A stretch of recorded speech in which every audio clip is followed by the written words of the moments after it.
for our purposes, what we want to do is have a working framework. And then when we apply this framework to concrete examples, we can better refine this framework, okay? All right, so I warn you that this framework, there are a lot of problems with it, but it is a useful tool for us to analyze society in the past, okay? All right, so I'm going to make generalizations about how society is structured. So at the core of society, the very powerful people, these are certain families, okay? These are the founding families of this nation. And there's not that many of them, maybe 10, maybe 100, okay? But at most 100. So if you go back to the Roman Empire, and the Roman Empire controlled most of Europe, as well as Anatolia, Egypt. It was a huge area, but really there were only about 200 families that controlled the Roman Empire, okay? All right, so how these families express power, how they control power in society is through three mechanisms, okay? Three pillars of power. And these three pillars are finance. Okay? Finance, we talked about last class. It's just central banking. All right? Second pillar is religion. Religion is just what people believe, how to control what people believe. Now, the religion of today is science and technology. Okay? And the third pillar is intelligence or spies. All right? Now, for the purpose to save time, I'm not going to go too deeply into intelligence and religion, but I will in future classes, okay? I just need you to remember that there are three pillars of power at the core of society: finance, intelligence, and religion. And it's their nexus, their combination that allows the elite to control everyone else, okay? So from this nexus, they will control all aspects of society, including schools, including the military, including government, including the media, including culture, including crime, the mafia. Okay? Every aspect of society that you can imagine is being controlled in some respect by this nexus of power. Okay? Also, you have like corporations, right? And then at the outer edge are the people. Okay? The people, because they're so massive, the massive people, they're the ones who generate wealth for society. So this system is designed to create as much energy as possible through the people. Okay? Energy. Because the harder the people work, the more wealth is generated in society. All right? So a metaphor that we can use is this. Think of society as a corporation. The people are the workers, right? They're the ones who do the real work. The elite, these families, are the owners.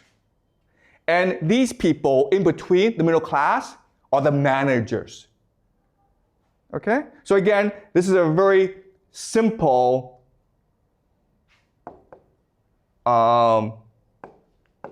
metaphor, and it's not accurate, but it's useful for analysis. Okay? So the families are the owners of the corporation, the people are the workers, the people in between, the managers, are the managers. And we call these people the middle class. There have been other names for it in China before in history. We call them the scholar officials, right? Another name for them is something called the professional managerial class, PMC. Also, another name for them is the petty bourgeoisie. Okay? Again, you don't need to know these names. For the purpose of simplicity, we will just call them the middle class. All right. Does that make sense? Okay. So having gone through the structure of society, let's talk about what happens when society rises and falls. Okay? When it rises, the dynamic of these three groups, it's very interesting.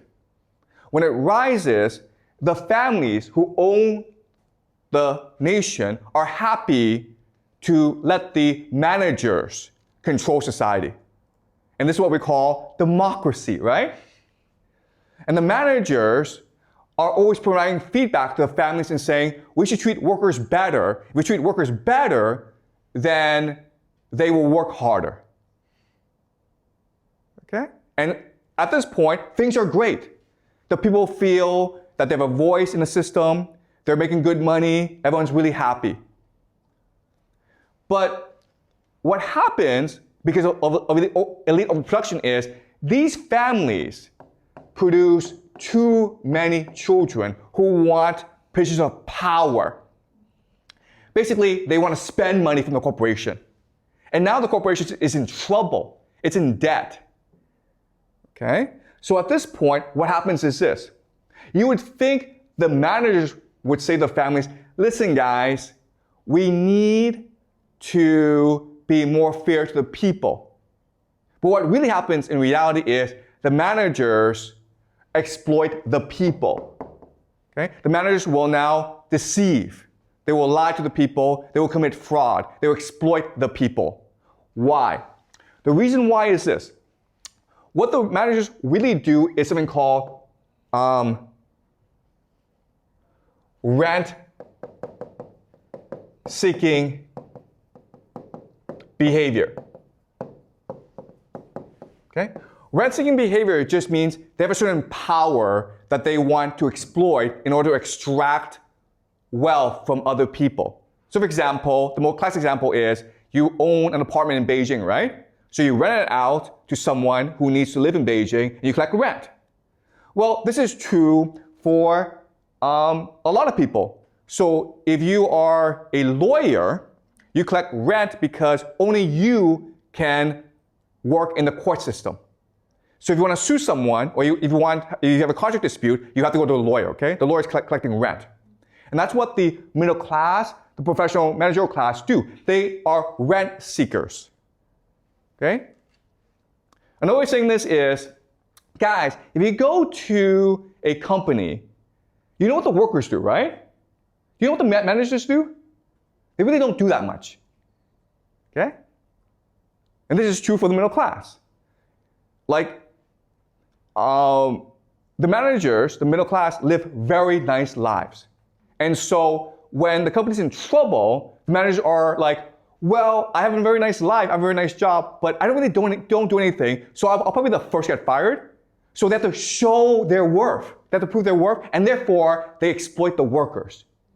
Okay? Do you understand? They push the workers harder to generate more wealth. All right? So in the decline phase, this is not really a problem. But what happens over time is the conflict within the elite gets worse and worse. Elite overproduction. And what will eventually happen is they will form into factions that compete against each other for power. Okay? And when that happens, then society becomes aligned into factions. The factions will bring in certain elements of the middle class, which will then bring in certain elements of the people. And now, what will happen is civil war or revolution. And this marks the collapse of society. What's really important for us to remember is this is a natural cycle, and no amount of external threat will change that dynamic. Why? Because it's very common for these factions to align with mercenaries. Okay? So there's foreign invasions, not because some guy overseas is like, oh, this society is unstable, I'll come and invade. What happens often is a certain faction invites mercenaries into the nation as part of the power struggle. And then the mercenaries realize, you know what? We can stick this for ourselves. All right? So when you reach the collapse phase, the society is much too insular, much too wrapped with infighting to care about external threats. And that's why, if there's an alien invasion, it really wouldn't change anything. Okay? All right? Is this clear to you guys? Yes. So again, this is the model we're working with to explain the rise and fall of societies. At first, in this system, the elite families are willing to let the managerial class incentivize and motivate the workers to do their best. And you do that through democracy, through openness, through meritocracy, through innovation. But over time, as these elite families have more and more children, and these children are engaged in rent-seeking behavior, they basically want to steal profits from the corporation. The corporation runs into trouble, and the managers are forced to coerce the people, which leads to greater conflict.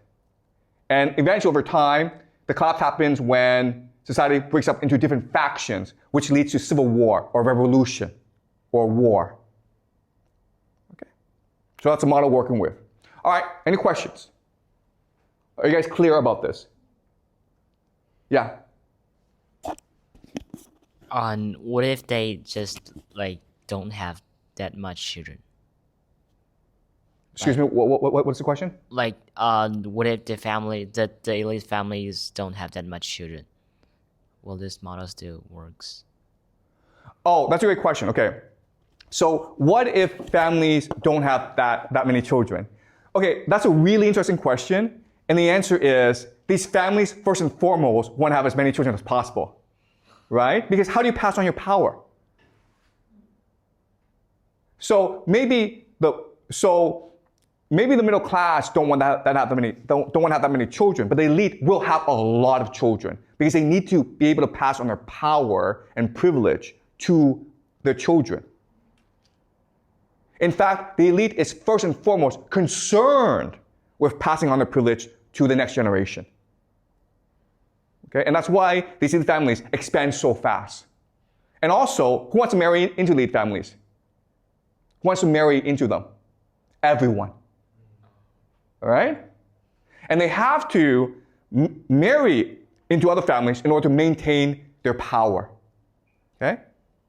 So having children in a marriage is a way for the elite to maintain their power. Okay?